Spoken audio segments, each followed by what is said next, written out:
The reason people study with me in New York is because of what I learned through my analysis, assessment, and design process for one of the largest cities in the world. And what I did was I looked at New York City as an urban metabolism. And you'll hear this term used a lot in green design for cities, urban metabolisms. And what that's talking about is saying, what are the inflows? What are the outflows? How do you start to keep them from just being something where cities are kind of hemorrhages of assets and hemorrhages of resources with crazy pollution legacies downstream from them, and turn them into something that actually has a restorative, regenerative, beneficial relationship to outlying areas and downstream.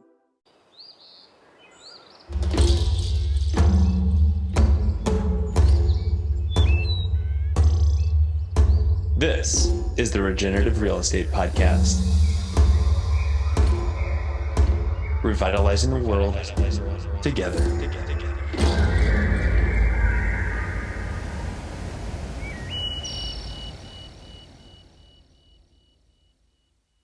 Welcome to the Regenerative Real Estate Podcast. This is your host, Neil Collins. It is a show that is supported by our work at Latitude Realty. In it, we explore our natural and built environments and how they can be used as a force for good. The show sets out to inspire impactful ideas, meaningful change, human wellness, and ecological restoration through interviews and easy-to-digest conversations. Our guests range from industry leaders to iconoclasts, from both well-known figures to everyday people leading extraordinary lives. This is a show for people looking for education and inspiration on how real estate can be done differently. Hey everybody, welcome back to another podcast of the Regenerative Real Estate Podcast. I am very excited about today's guest. I was just telling him how much I've been looking forward to this conversation. It is with Andrew Faust from the Center for Bioregional Living out of Ellenville, New York. And he is a visionary permaculture and bioregional educator that taps into the rich synergy between permaculture and biodynamic agriculture. Andrew, welcome to the show. Thanks, Neil. Great to be here. I'm really excited. I told you this before. I found you through the film Inhabit, which if anybody hasn't seen it, oh my goodness, like what a beautiful job of multimedia storytelling. And I've known about permaculture for quite some time, and you're one of the figureheads within that, and I know that you're a teacher. Where did you grow up, and how did you what's the sequence here that has enabled you to do the work that you're doing now? Sure. I grew up in southeastern Pennsylvania, Chester County, outside of Philadelphia. I often characterize my upbringing as being raised Quaker. Quakers don't wear the funny hat like the person on the Quaker Oats box. Quakers are not Mennonites. They are not Amish. They consider the Bible to be a historical document of the times and not the word of God. They are very anti-formal, anti-military, anti-violence. They are the originators of consensus decision-making process. That is who Thomas Paine, who wrote Common Sense and the Age of Reason. He is also a person who was raised Quaker in Philadelphia area. And I hearken back to his philosophy. I really appreciate Thomas Paine. He's somebody who is also actively talking about how we can transform society through a more inclusive set of values. And being raised in that tradition, what's relevant about it to the thread of my practice in permaculture is that, Quakers sit around in silence in a room that has no ornamentation whatsoever. And if they feel like standing up and saying something, they do. There's no minister, there's no preacher, there's no strange blood cult going on the walls or anything. And so it's refreshingly Zen, I realized, because I went on after I went to what I call a school for freaks, hippies, dropouts, and artists, which is kind of my crowd that I like being around, people who are creatives and imaginative. And as I realized going to a school, it was called Upatinas, because the school started at Tina's house, which was up the hill. By the time I went to it in the 80s, it was in a very nice big fieldstone mansion that had become a boys' school that also had a big gym. And so we had a really nice campus. And the school was formative because the school had no grades, no credit, and you still got a state certified high school diploma because we satisfied 4 English, 3 science, 3 math, 3 social studies. The reason I know all that is I went on after college to teach there for 10 years. The school closed after 43 years of operation because of what's called founder syndrome, which, if you've heard of that, it was a very common pattern that many nonprofits in the United States that were started in the 70s by oftentimes liberal-minded radicals gave a huge amount of their personal time to a fault. The founders did. And this created founder syndrome as a pattern throughout the country for many nonprofits that were started in the 70s, because really once those founders aged out, they had made themselves irreplaceable financially because they'd given too much. And so Upatina's basically fizzled and disappeared after 43 years of operation when Sandra Hurst, who had become the director both when I was a student there and was the director for the decade-long career I had there, creating what I call ecological literacy educational programming. And it was while I was at Upatina's in the 90s that I studied permaculture design at the farm in Tennessee, one of the larger hippie communes, now called intentional communities, in the country. I was started by Stephen Gaskin, Nina Mae Gaskin. Stephen was a metaphysics professor at Berkeley who was traveling around in buses following the Grateful Dead, and he had thousands of hippies following him, and they finally decided in Summertown, Tennessee to buy 1,600 acres and start a commune on it with 1,200 people living there.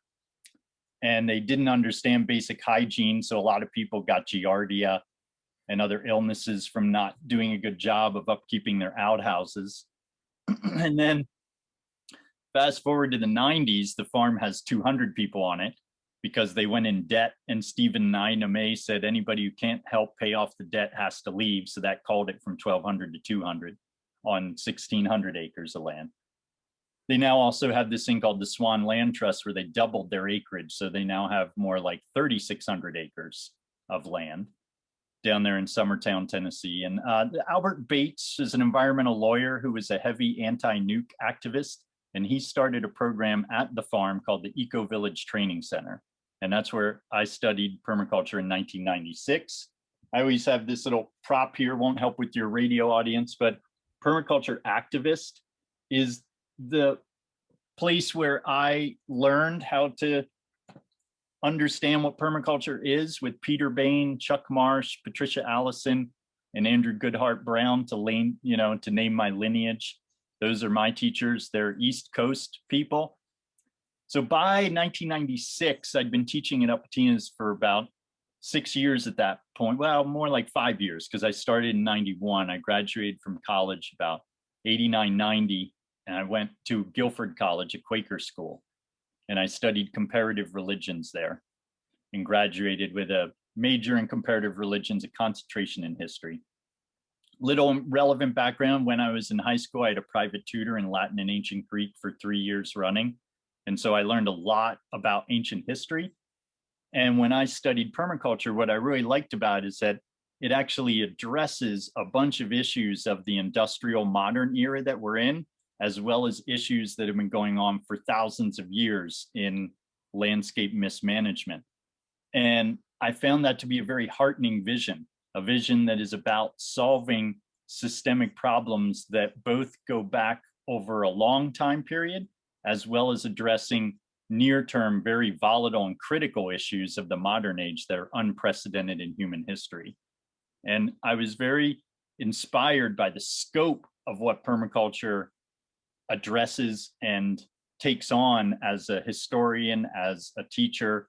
I incorporated it into my curriculum and created the Center for Bioregional Living in 1998 at Upatina's, where I was taking kids out in a bus to go work on organic farms, biodynamic farms. That's how I learned biodynamics, because I wanted to add it to my repertoire, because I found that Permaculture, well, it does a lot when you think of the land application to really encourage us to explore this method called forest gardening, which is this idea of creating a cultivated landscape that it looks more like a wild ecology, which you can get a good synergy of yields from that you won't get from a wild ecology and you won't get from something that's a monoculture.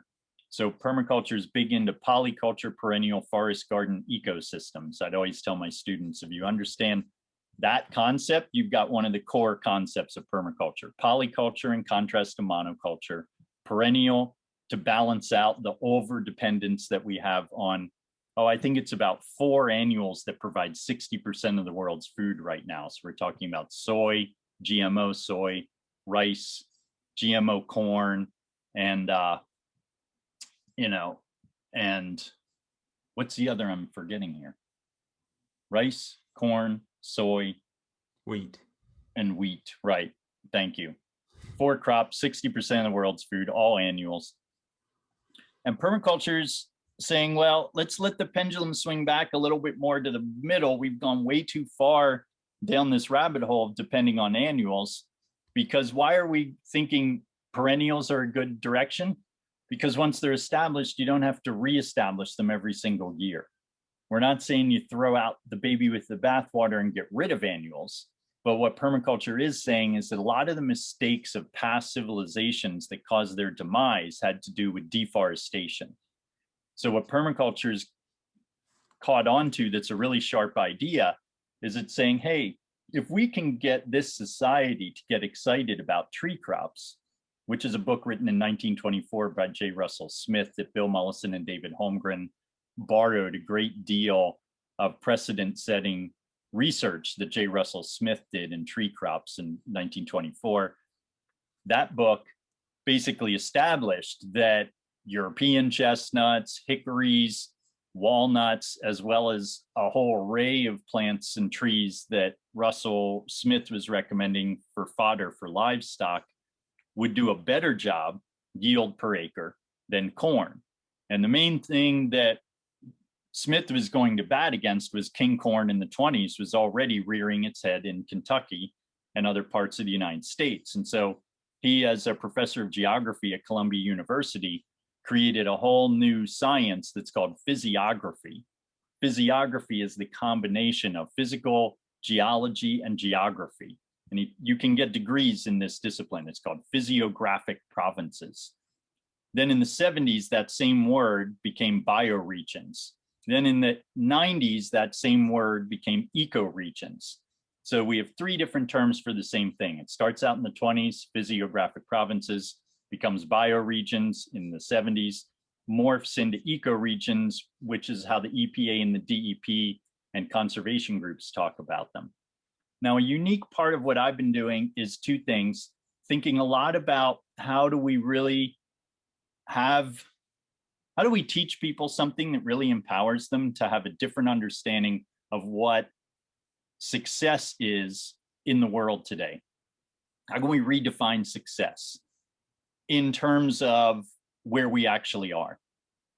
And what I mean by that is recognizing that we are on a planet in outer space circling a sun that has very defined empirical constraints to design. It's 24,901 miles in circumference. It's 70% ocean. It's 30% land. One of the things that's waiting to feed all of us is the ocean. Once we stop turning it into a toilet bowl and a trash heap, it would be a great place to sustain most of the world's people. In fact, I've found over time researching this, recently reading a book by Stephen Kellert called Birthright, where he's talking about nature deficit disorder. Kellert is a professor at Yale.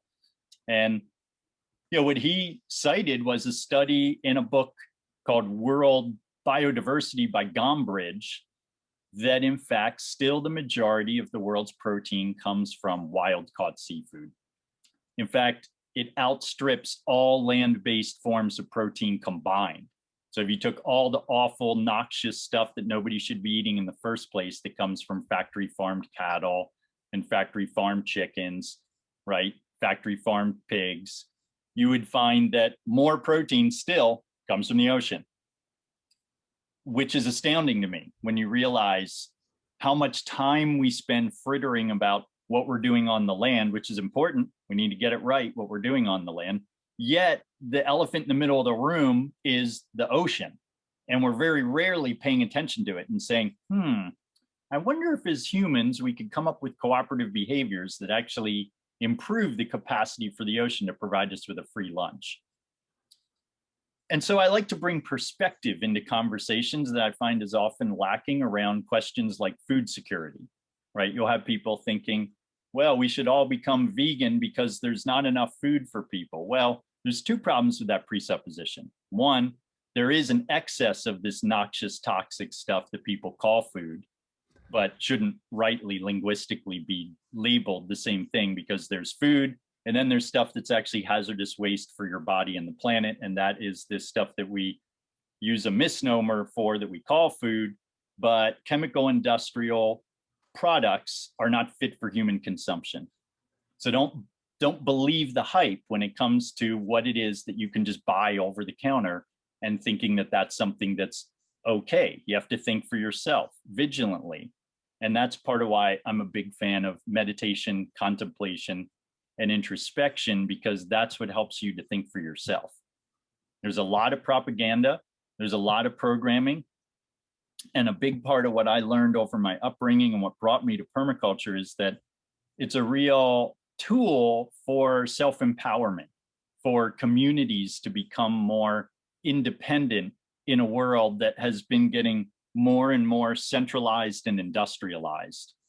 And I see those as type 1 errors in design when it comes to civilization infrastructure, meaning many previous civilizations before us collapsed because of centralized food supply systems, centralized distribution technologies. And so if we look at industrial food, we can see that it is something that everybody who studies hunger and starvation and malnutrition in the world is going to tell you that we have a wretched excess of industrial food.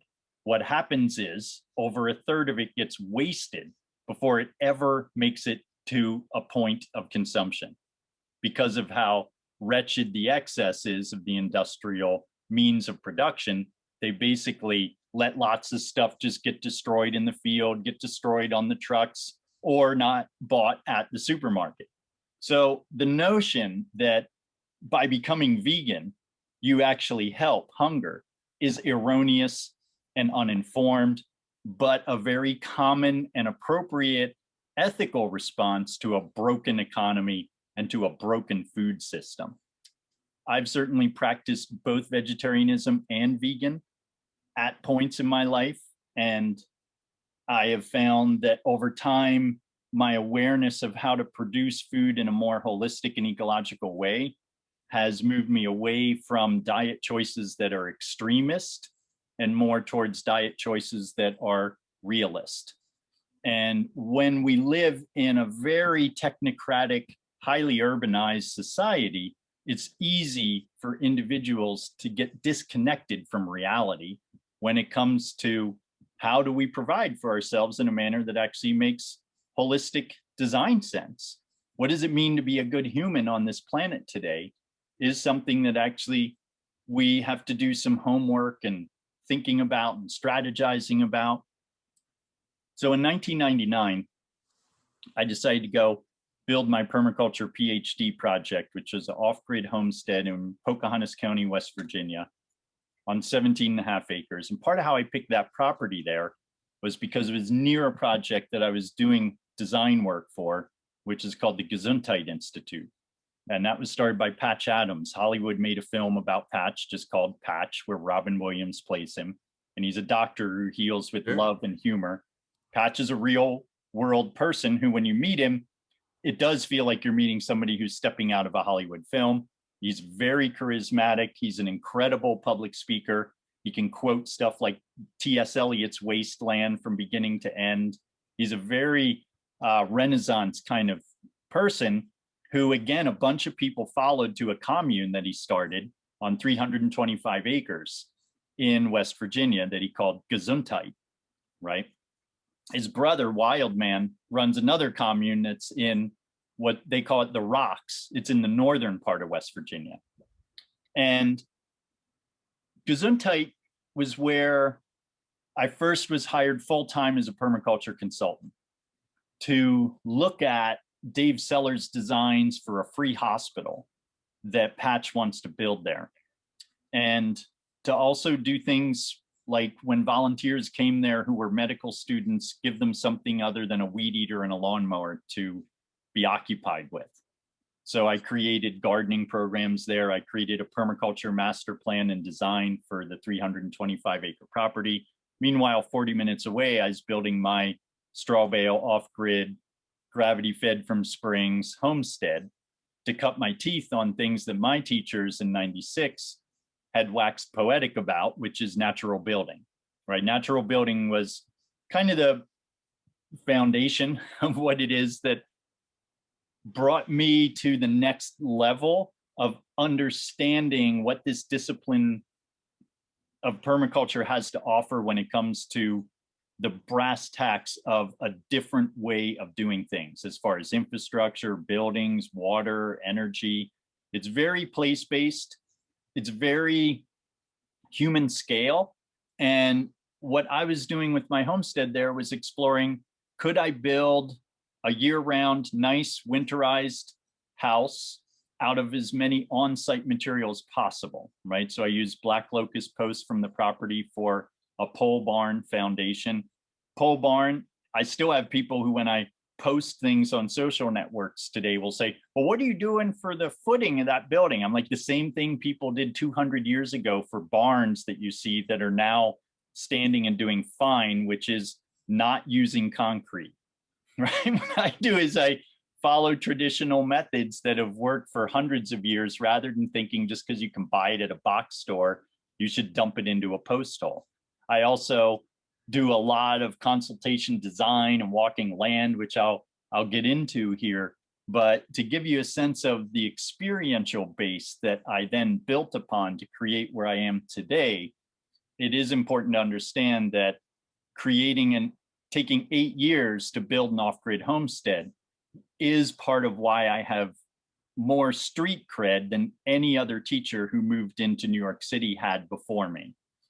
And that was part of why when I moved to New York City about 14 years ago, I was able to hit the ground running with my partner, Adriana Magana, who is a great promoter, great graphic artist, and a very well-known musician who was part of a band that was called Crash Worship, that were some of the first kind of real radical out Burning Man-esque, before Burning Man existed, style music performances that she was part of. So she really understood music, really understands promotion, studied permaculture, and helped me in my career, and is the mother of my daughter. And we live together here in Ellenville with the three of us, Juniper, who is 11 now.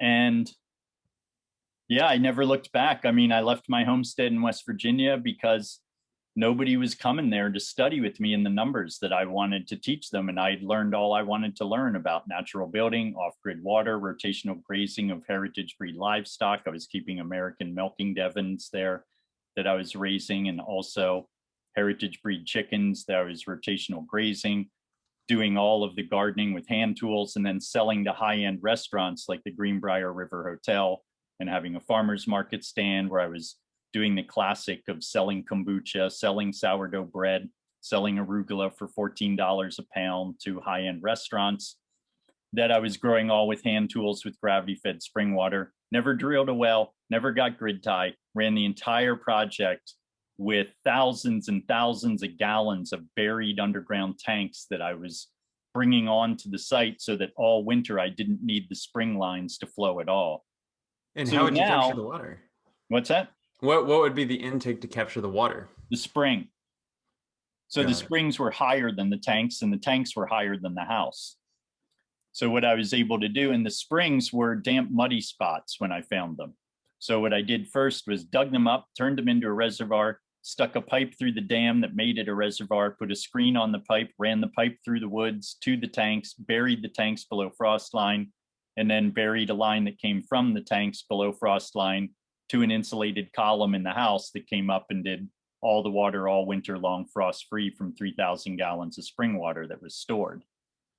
So what I learned there were a lot of things about how much you can do with a damp, muddy spot in the middle of the woods, right? I basically learned that you can take a spring and you can run an entire home, you can run an entire farm, and that all it has to do with is storage and thinking through the volume that you need to store and what your constraints are on that given site, right? When's your first frost? When's your last frost? How long are you going to need to have that water that is in those tanks being what you're providing for your household system? Can we jump in there? Yeah. And ladies and gentlemen that are listening, one half a prompt of question for Andrew of where do you come from exposed this like beautiful narrative with so many different points that we could jump into. But you're raising this example of spring-fed water system, and you're talking about natural building that gave you the credibility and moving to Brooklyn, and that's where I'm curious your perspective on where humanity is at. It's like we're so far removed from knowing that water comes from somewhere instead of the tap. Mm-hmm. Mm-hmm. We have no more barn raising, so we don't realize that Right. footings can be in anything other than concrete. Mm-hmm. And that's what I'm trying to wonder is like, is our civilization able to evolve into having a mass adoption of an ecological literacy to make those kinds of adjustments in their own living situations, their own environments? Or is this something that we've just, I don't know. I mean, are we at Right. the last leg of our civilization, like Meg Wheatley says? And well, it's a great question. And I could see how you might think if we stopped the storyline there, it seems like they're incommensurate. How can you translate what I was doing on my homestead to a megalopolis like NYC, right? The 5 boroughs. Well, what I did that was very inspiring for me as a designer was I basically immersed myself in the stats, data, and demographics of the boroughs as a permaculture designer to think about the very question you're asking. How can we take something like a high density urban environment? There's 8.5 million people that the subway delivers transportation to in New York City. There's 20 million people in the greater metropolitan area. So I looked at it as a great design assignment. I looked at New York City and I still look at it. It's still where the bulk of my students come from, because a lot of what I've developed since living off the grid really has very little to do with living off the grid when it comes to what I teach in my classes. Now, what I'm teaching in New York City with thousands of graduates, 13 years, 14 years later, the reason people study with me in New York is because of what I learned through my analysis, assessment, and design process for one of the largest cities in the world. And what I did was I looked at New York City as an urban metabolism. And you'll hear this term used a lot in green design for cities, urban metabolisms. And what that's talking about is saying, what are the inflows? What are the outflows? How do you start to keep them from just being something where cities are kind of hemorrhages of assets and hemorrhages of resources with crazy pollution legacies downstream from them, and turn them into something that actually has a restorative, regenerative, beneficial relationship to outlying areas and downstream. And that to me seemed like a worthy design assignment to take on. And what I found was that there's a lot of opportunities to turn around the industrial metropolis. One of my favorite books on this is called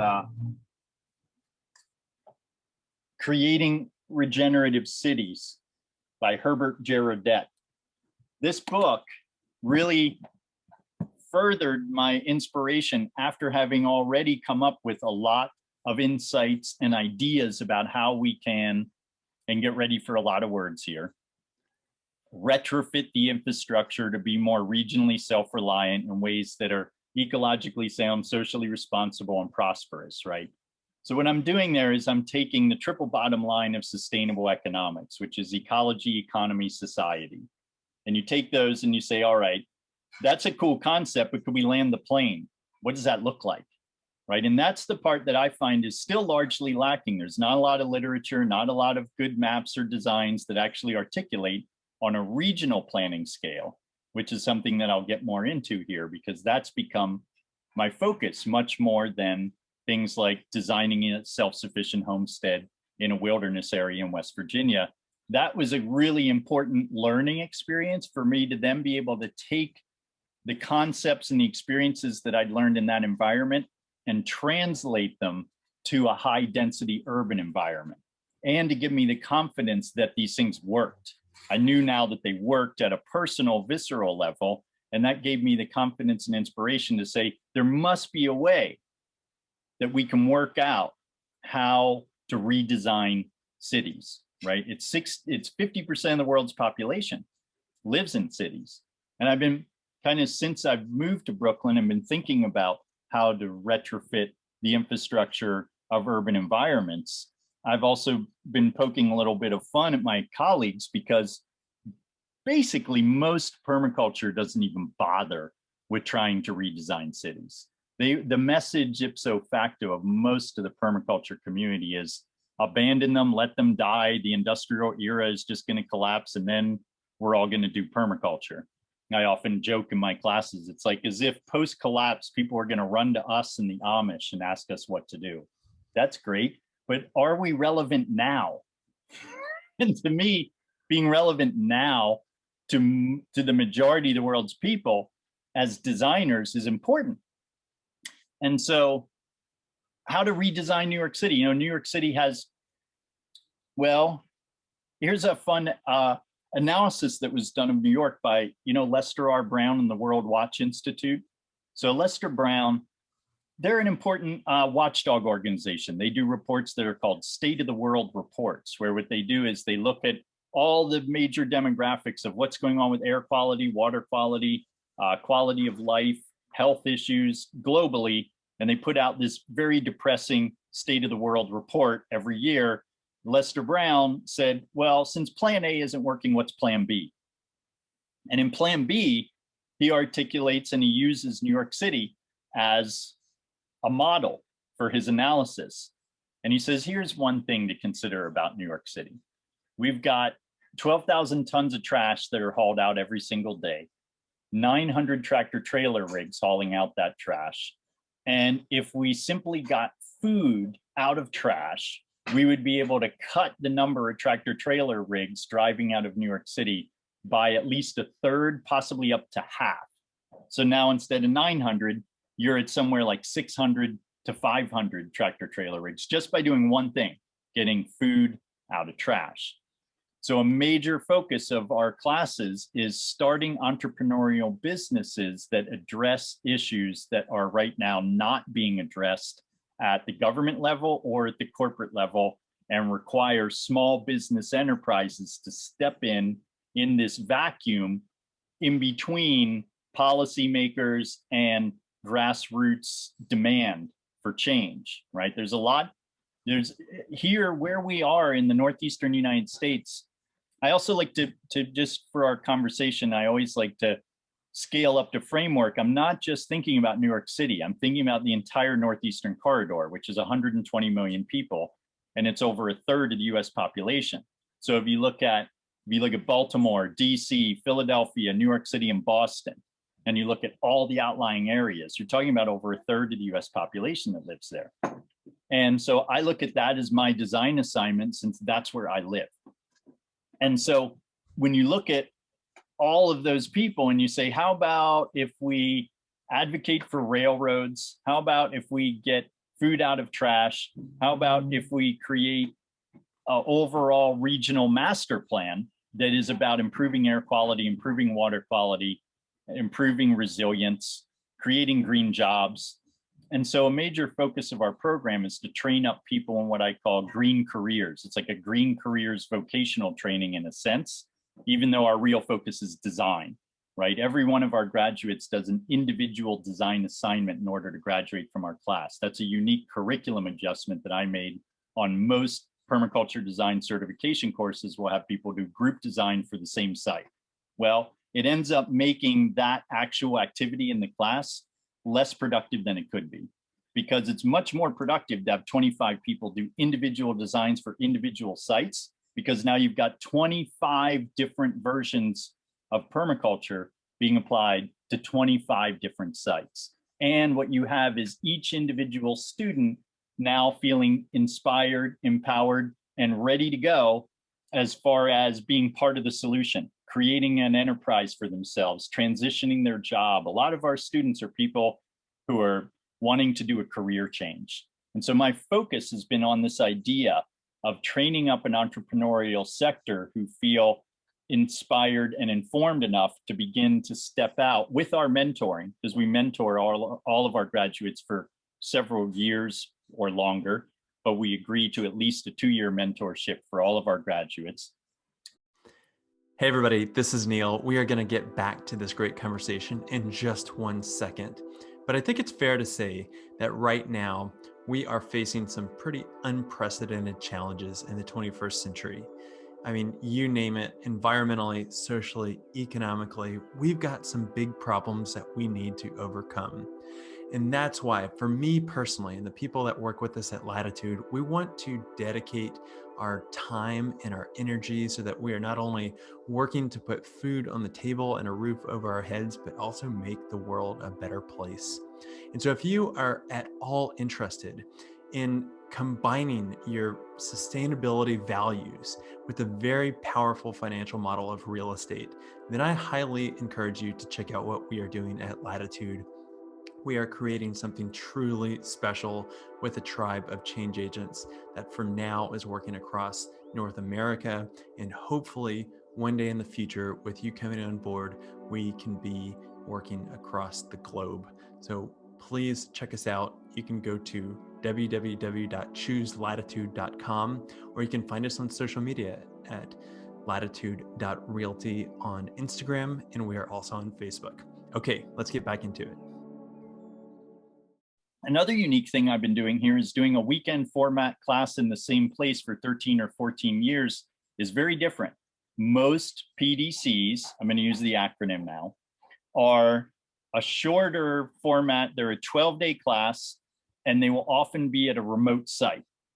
So if you think about that, demographically, what you're talking about is a phenomenon that is it's kind of a splash in the pan phenomenon, because what you end up with is you've got now 12, 30 people who all went to Costa Rica. They took a permaculture design course. They go back to Manhattan, Sacramento, and Boston. They have no idea how to translate what they learned in that 12-day class in Costa Rica to Manhattan or Sacramento or Boston, right? But by actually being right in the belly of the beast and teaching how you do it here, we're actually bringing permaculture to the people who are going to then be able to continue to collaborate with each other.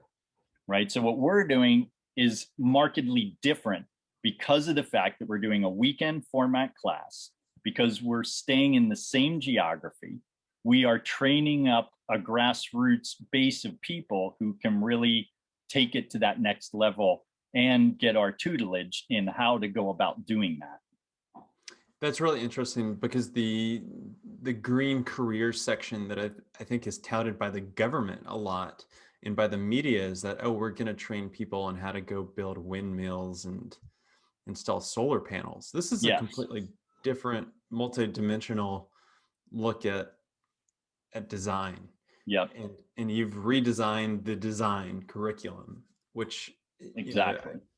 I hope people can understand the importance and the uniqueness of that approach, because it's certainly not something that you come across very often. And yeah, I mean, your aim at New York City is one of the biggest metropolises of the world. And it's like, okay, here's how we are able to reconceive of it, as well as an economic activity of let's train entrepreneurial thought leaders and doers. Yep. What are some of the examples that have come out of that, of small scale solutions that people have implemented there? One that I want to share that isn't exactly small scale solutions, and then I'll get to answering that question. But a very important focus of ours has been in film. and training people who are good filmmakers in how to tell the story of permaculture. And what we mean by the story is our version of it, which is the version that talks about redesigning the entire infrastructure, not simply a version that's about taking you on a tour of a glam show of a bunch of beautiful gardens and sites. That's great. But at the end of the day, films that do that are basically sending a message to the audience that says, if you want to do this, you have to start a farm and you have to have a garden. Well, actually, you don't. All you have to do is care and be conscientious and selective about what you buy, how you live, and what it is that you're contributing to and participating in. Permaculture isn't about some product. It's not about these things that you create. It's a process of design. It's a means of analysis. It's a way of thinking. It's a way of understanding the world. So to me, film has been a really important transformative educational tool that as teachers in New York City, we purposefully did barter exchanges and created beneficial relationships with people who wanted to study with us, who we knew were good filmmakers. And that is part of what created Inhabit and has created many other short films that you'll see on our websites, on our YouTubes. One of the people that really loves our material is called Films for Action. And 4 of my films are on what they call the top 100 best documentaries. That's because we're really focusing on this idea that permaculture isn't just this kind of like backyard boutique gardening thing. It's actually a way that we can comprehensively and collaboratively redesign our entire system to actually be a system that is by the people and for the people. And as to what that looks like, we can also go down to the nuts and bolts of it. And that's what's unique about our training program and our consultation services, that we're able to take a big picture concept like redesigning our whole industrial economy and bring it down to earth and say, that's why we need to have a green job vocational training center right here.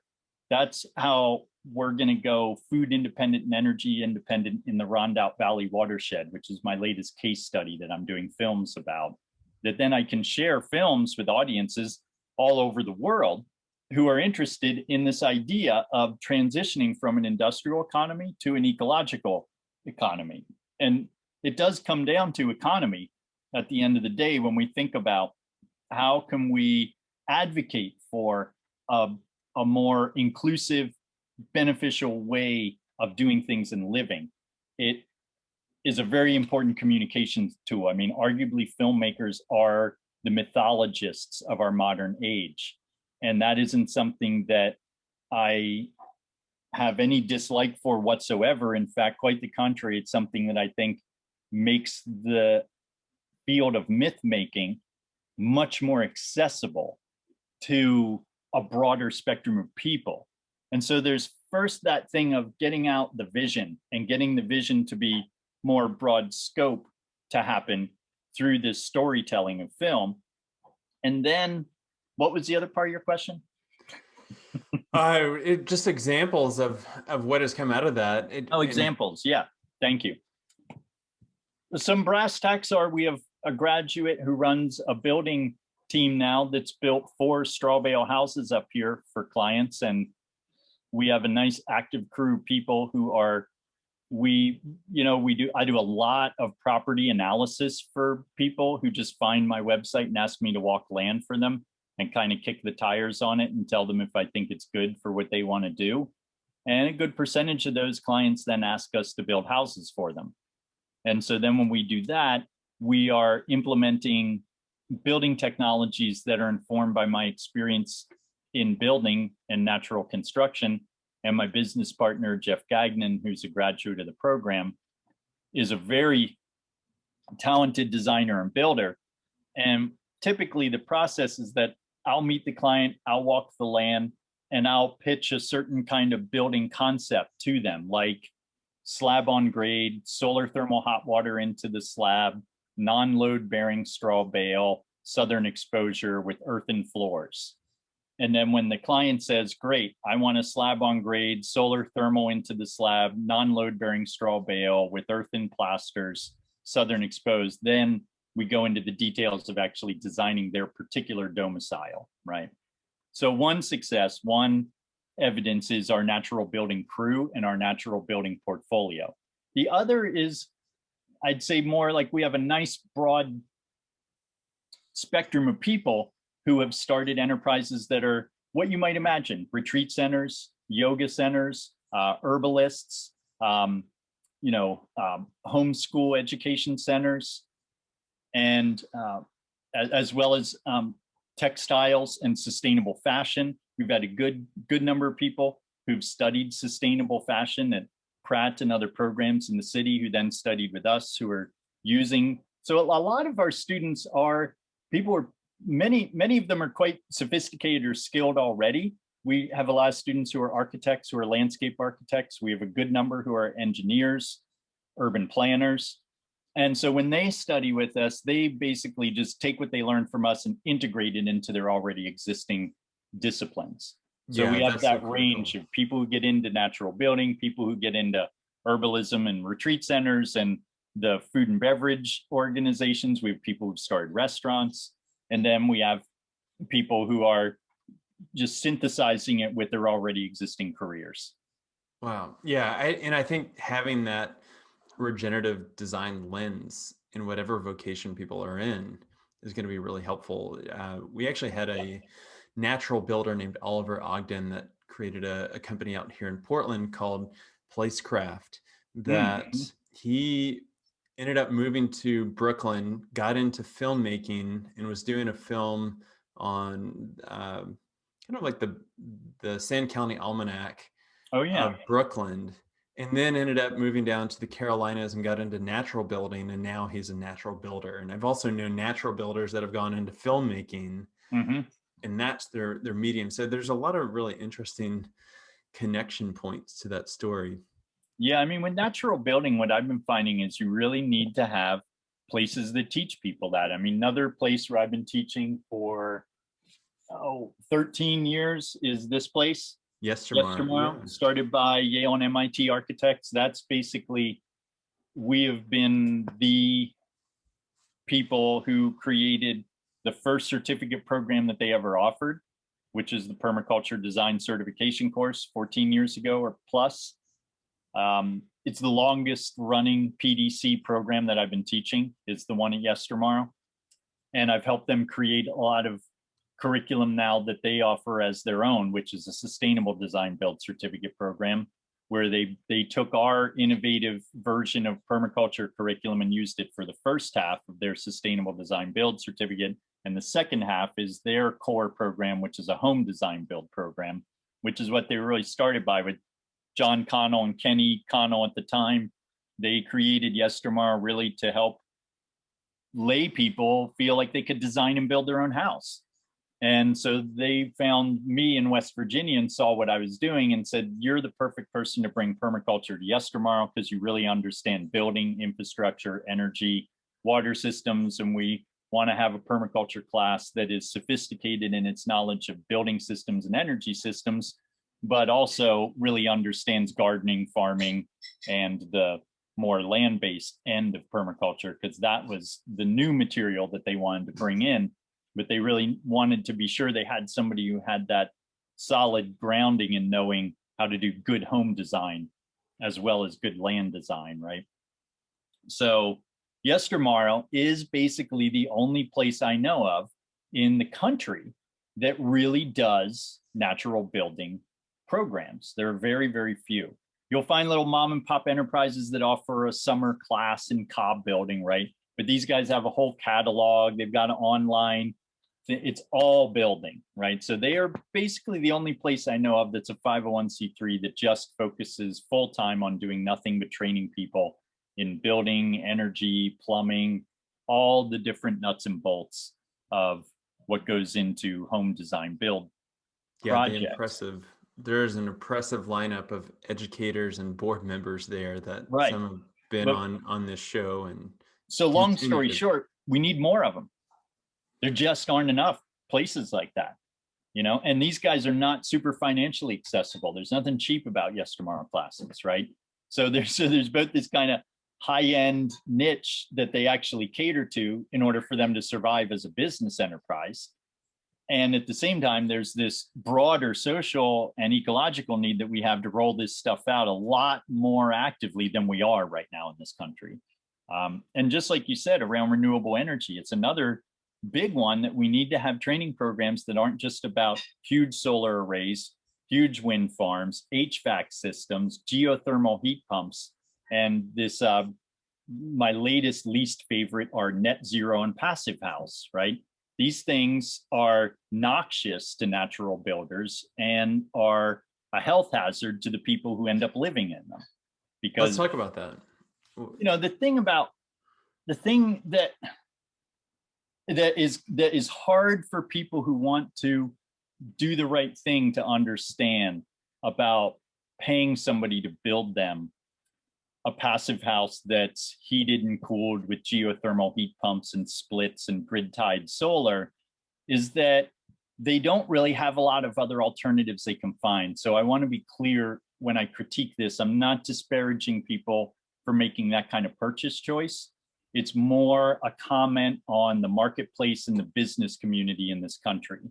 And what I mean by that is we're woefully under diverse when it comes to who is positioned as a contractor, as a builder, as a designer to offer a buyer anything different, right? It's like it comes across as disingenuous if I'm in a slice and dice passive house and net zero houses and then not acknowledge that, in fact, the people who are buying those are really genuinely, for the most part, trying to do the right thing, right? I will say who does deserve the criticism are the architects, the contractors.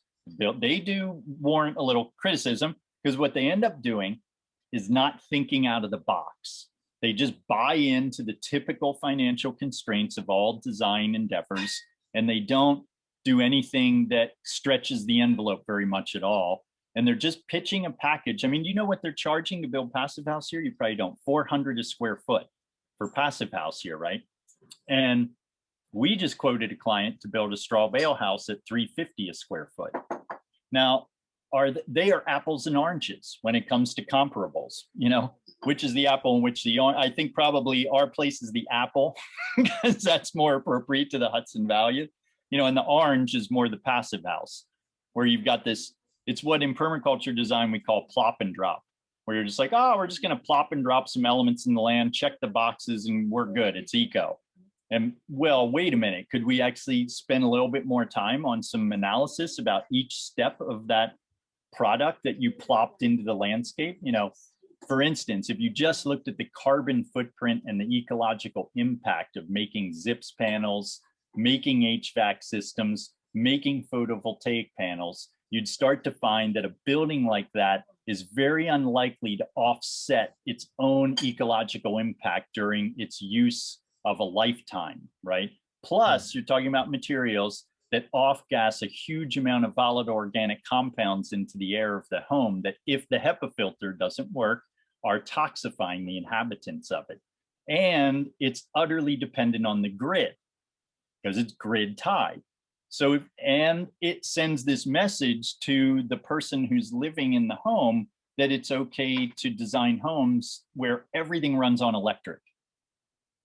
Well, there are certain types of things that make sense to run on electric: lights, computers, music, right? But does it make sense to heat your home with electric? Does it make sense to cook with electric? And what you'll find is that these two forms of generating energy, when you want to generate heat, when you want to generate a fuel that you can cook with, you'll find that electric is a very, very high order of energy that takes very sophisticated technologies to create.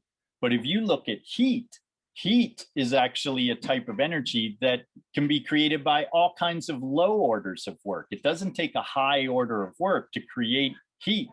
And when you use electricity to create heat, you're taking a very sophisticated, complex technology to do actually a very mundane and low order of work that can be done by a huge pile of wood chips you could heat your house with. The thing I'm particularly excited about is potentially incorporating into our passive solar straw bale, non-load bearing, solar thermal. See, in solar thermal, it's also something I'm more a fan of than photovoltaic, and it's largely unheard of in this country. Yet, interestingly, in China, 600,000 people are employed creating solar thermal technology. Here's some interesting numbers for you.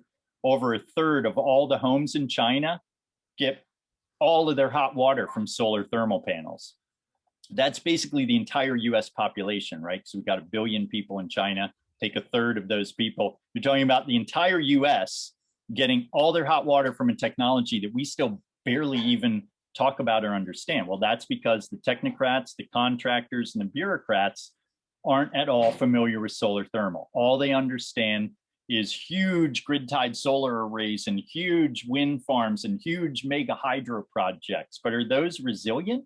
Do those offer the capacity to recover from major climatic storm events as rapidly as a more regionally appropriate, diverse, and integrated renewable set of technologies? No, they don't at all. But nobody uses words like diverse, resilient, and appropriate when they talk about renewables. And that's an important part of our lexicon culturally that we want to start to bring in, is saying, well, what does it look like to make appropriate versions of a renewable energy retrofit? Not simply just thinking that it's somehow eco to have something that's called net zero. Net zero what? It's not zero ecological impact.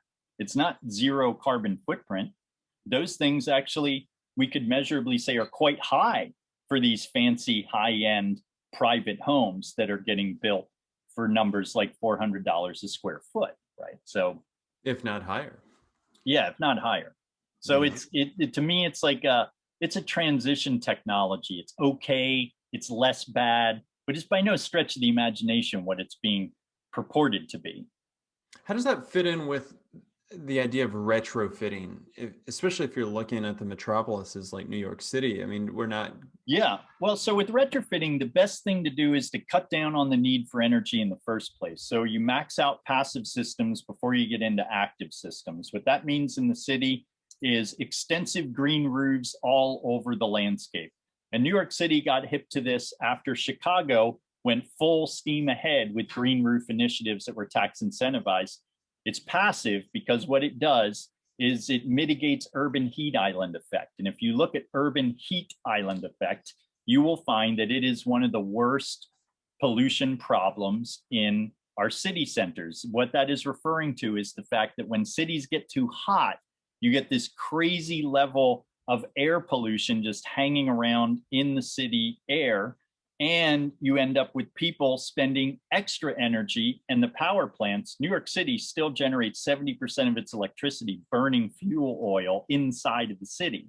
So what you end up with is you have exacerbated air pollution because everybody's cranking on their air conditioners, right? So you get this feedback cascade effect in the summertime of the city having awful air quality, huge pollution load, massive storm events, because that's part of how clouds respond to increased particulate load, is they have deposition of rainfall that's like much harder and more intense, because now they have all of this particulate that they're globbing their rain molecules onto and just dousing the city in massive rainfall events. So you get all these cascade effects that make everybody in New York leave for most of the summer, right? New York City is known to have an exodus of New Yorkers from July to September. People leave in large numbers, and it's because the city is markedly unpleasant.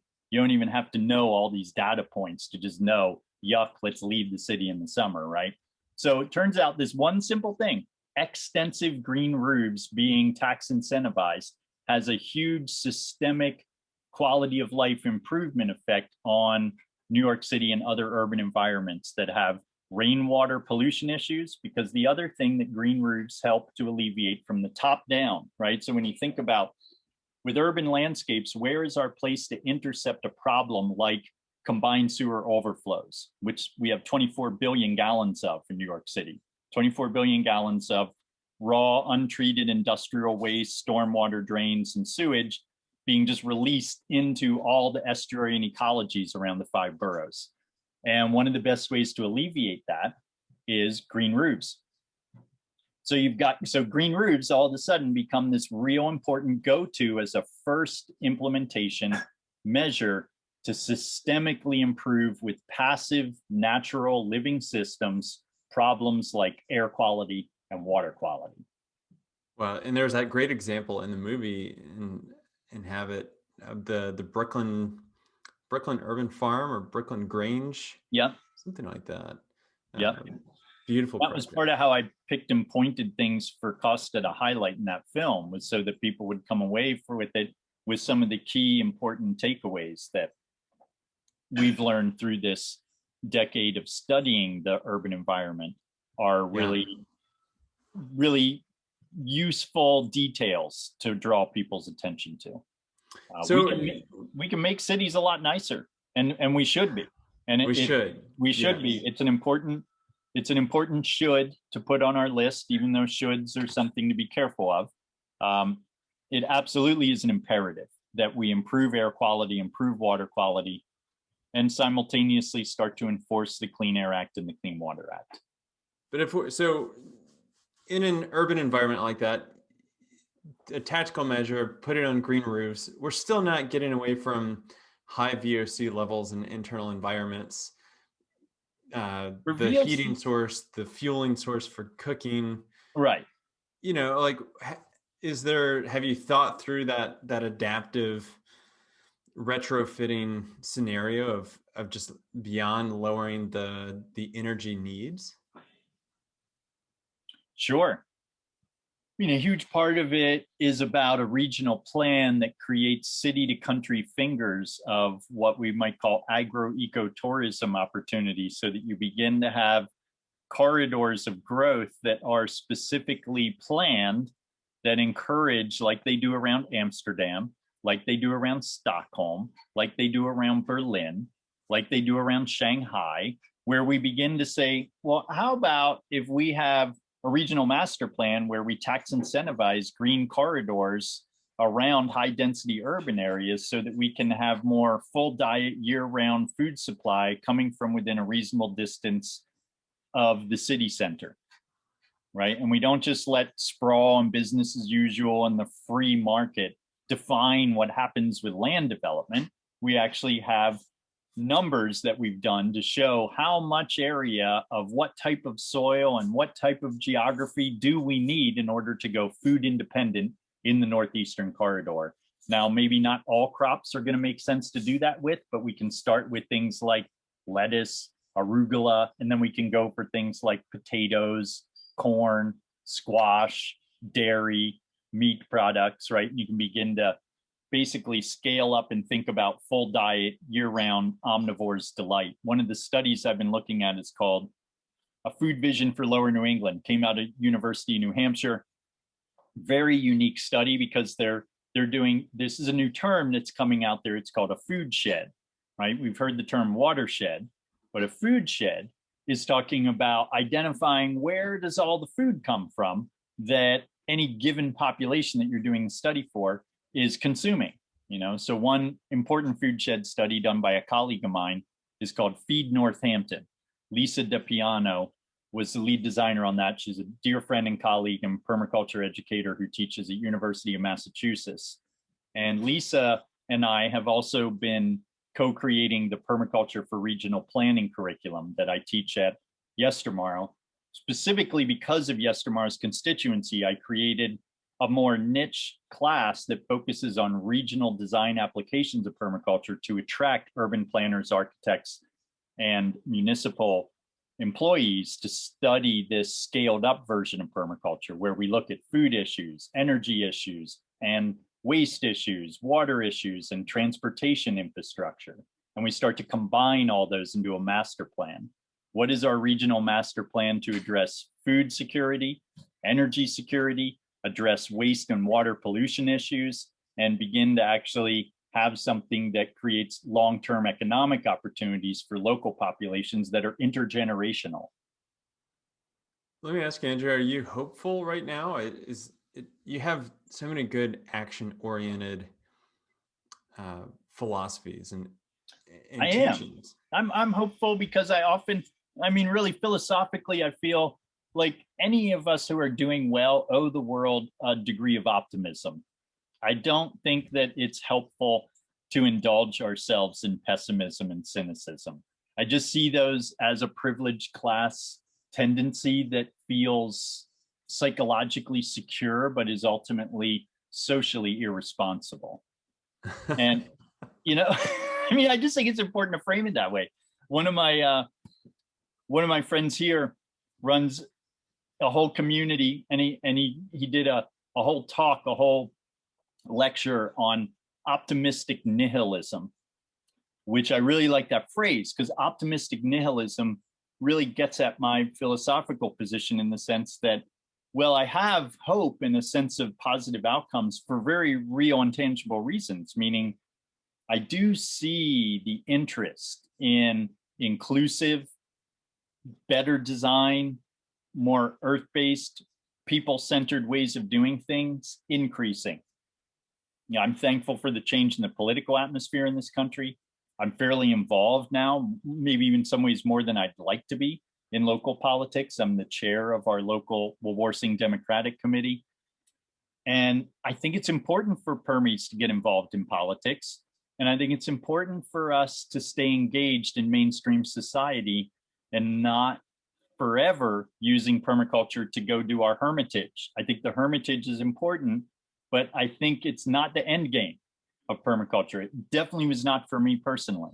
Coming back down off of the mountains of West Virginia and back into the megalopoli landscape of the Northeastern Corridor was a very important way for me to get engaged with a meta level social process that I feel is inspiring and necessary for practitioners of permaculture who really want to create positive change. We need to stay engaged in society. We need to be engaged in our communities. And I find that my optimism comes from my participation in a broad spectrum of groups that I'm interacting with. I'm right now helping to start a group that's called the Rondout Creek Watershed Alliance. And so they are a nascent watershed group. I'm really big into watersheds as a framework for design, where we first advocate for and help people have watershed literacy. Just important to recognize many people don't even realize they live in a watershed. Many people don't know what it is, right? So that you start with that, creating graphics, creating numbers, and saying, hey, we live in the Rondout watershed, which is a drainage basin of 700,000 acres with 91,000 people in it. And we could go food independent by using 120,000 of those acres to grow all the food crops that those 90,000 people need. Those numbers come from that food vision for Lower New England. They estimated about 1.6 acres per person to go full diet year-round omnivores to light food supply. So the more I get involved in groups, the more I see the opportunities for us to scale up these solution sets that, you know, for the last, say, 20, 30, 40 years, permaculture has really been largely, at least in the G20 nations, something that has been more attractive to individuals. It hasn't even gotten to the institutional level still. I mean, the fact that my colleague Lisa teaches at University of Massachusetts is a relatively new thing that we are seeing permaculture. She has a master's in urban planning as well. That's an important piece of obviously working at a university. What we found is that permaculture, if you looked at it demographically, you'd find it stayed in the private sector. It hasn't really bothered to move into the public sector. And it's stayed very focused on the individual and individual properties and backyards. Those are important points of leverage, absolutely, and places to be focusing our attention and our energy. And then let's add to that, what do we want to advocate for in our greater community? And then what I find meaningful and useful is to say, how do we define what our community is? And to a degree, geography is part of how we want to define that. We all live in a watershed of some sort or another. And once we identify that as a kind of template that we can use as a design baseline to begin to configure some of our land use patterns around, we can then come up with land use activities that are more appropriate, more sustainable, more ecological. I'm also starting something that I call the Permaculture Living Land Trust, which we have state of New York nonprofit status for, and we're in the process of getting the federal status for. The reason we're creating that is because I've also been very closely involved in the world of conservation, land trusts, planning, going to planning board meetings, thinking about development. You know, growing up in Chester County, I saw a lot of sprawl happen during my boyhood years. I grew up in a landscape that went from fairly rural to fairly highly suburbanized. And that was also formative for me in the sense of giving me the understanding that if we don't come up with a better plan, that is going to continue to be what happens in areas as far as what we consider development. And I like to say it's not about growth or not growth, but it's about what do we want to grow, right? And we don't want to get in this position of some kind of polemic where we're saying, oh, I'm for or I'm against this. But rather, the beauty of permaculture is it encourages us to articulate a vision of what we'd rather see in the world. And the more clear and compelling and beautiful your vision is, the more desirable and exciting and engaging it is for an audience that is hearing what it is that you're sharing. They're like, oh, wow, this really does make sense. It really is accessible. We really do need to think on a larger scale about what we're doing with land and what we're doing with development. What is our goal? Yeah, what a great rallying cry to enable transformation, either in a business, public sector, or even just some kind of a neighborhood initiative that you want to do of what's the vision and what's the rallying cry to get people on board. Exactly. Andrew, this has been an absolute delight. We could keep going on for hours and hours and hours, and I'm just kind of lapping it up as we go. But I do want to respect your time because I now understand very much how busy you likely are with all these initiatives that are going on. I am curious if you're like me and any other listener, what's the best avenue to pick up your work? Do you have books? Are there films that you're like, you got to watch this? Or is it to go to your website? Is it to go to Yes Tomorrow? Like, where do we get more engaged? That's a great question. I'd say go to the website, which is Permaculture New York, spelled out, permaculturenewyork.com. And my latest film, you can find if you just did a search on, feeding the world from our backyards, Andrew Faust, you'll find it. It's on Films for Action. It's about food independence for the Rondout Valley. So it's my latest case study in scaling up permaculture that I'm sharing and also using as a bit of an organizational tool in my local community. So I stacked functions with that latest film to make it something that gives people a tangible of what does this concept of being food independent and energy independent look like. And I think a lot of people will find my latest film to be really useful and inspiring. Do you want me to put it in the chat, put a link to it? I will find it and I will link it to all this, where all the sites that it goes out to. Okay, great. And yeah, those are the best ways. The website and the latest film, I think, are good ways for, and the thing about the website is if you want to send me an email on there, it's very easy. You just go to our contact tab on that website and that email comes right into my email box and I respond to all communications in short order. I always really enjoy following up with anybody who's interested in what we've been talking about today.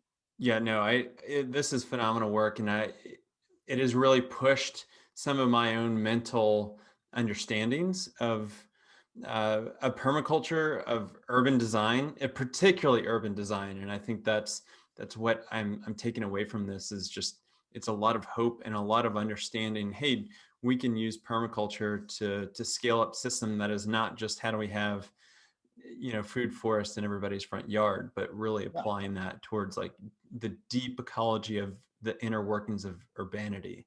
So I thank you for the work, and I know that the world thanks you for the work because it's thank you. Yeah, and I look at it as a both end, Neil. Like both and. We both need the forest gardens in people's yards, and we need the meta vision so that those are fitting into a whole landscape mosaic that makes good design and long-term inheritance sense. That's why I'm a big fan of commons and land trusts. Many of the people who plant many of these very large agroforestry plantings aren't properly either designing them to be diverse or protecting them once they do plant them with the proper conservation easements to allow them to be something that turn into old growth ecologies. Oh, but both and I'm going to Yeah. remember that. Well, Yeah. Andrew, thank you so much for your time. We really appreciate it. And everybody that is tuning in, look for our show notes. We're going to link the books and the videos that were mentioned here and where you can find out more about Andrew.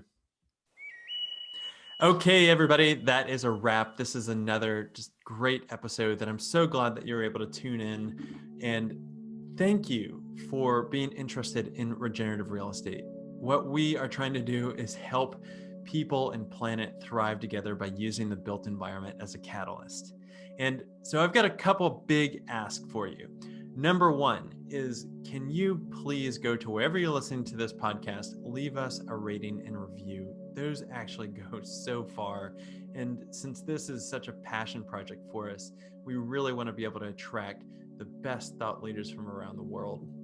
Second is that if you really like the content that we're putting out, you can find us on our own Medium publication called Regenerative Real Estate. We also have a very active community on Facebook, which is called Regenerative Real Estate and Design, which you can request to be a part of, and we would love to have you. And third, this goes to what we do every single day, helping buyers and sellers demystify sustainability by working with people that want to either buy a property and are trying to figure out the financing of how do I actually live out my values? How do I put that water catchment system on there? Or how do I go finance a solar panel PV array? Or maybe I want to live closer to nature. And what are the properties that are out there that I can do that? And so we represent buyers like that. We also happen to represent sellers that maybe they've already invested in sustainable features. Maybe they have a living building or a LEED certified project.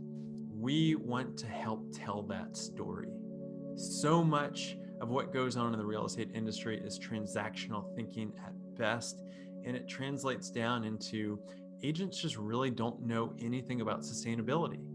And for us, we think that the value is there, and we want to help highlight really the intrinsic value of it, not just the bedrooms and the baths and the square feet of what typical marketing goes on. So if you know of anybody that wants to buy or sell these kinds of properties that we're talking about, please reach out to us at Latitude, and be sure to subscribe for another great episode coming up next week.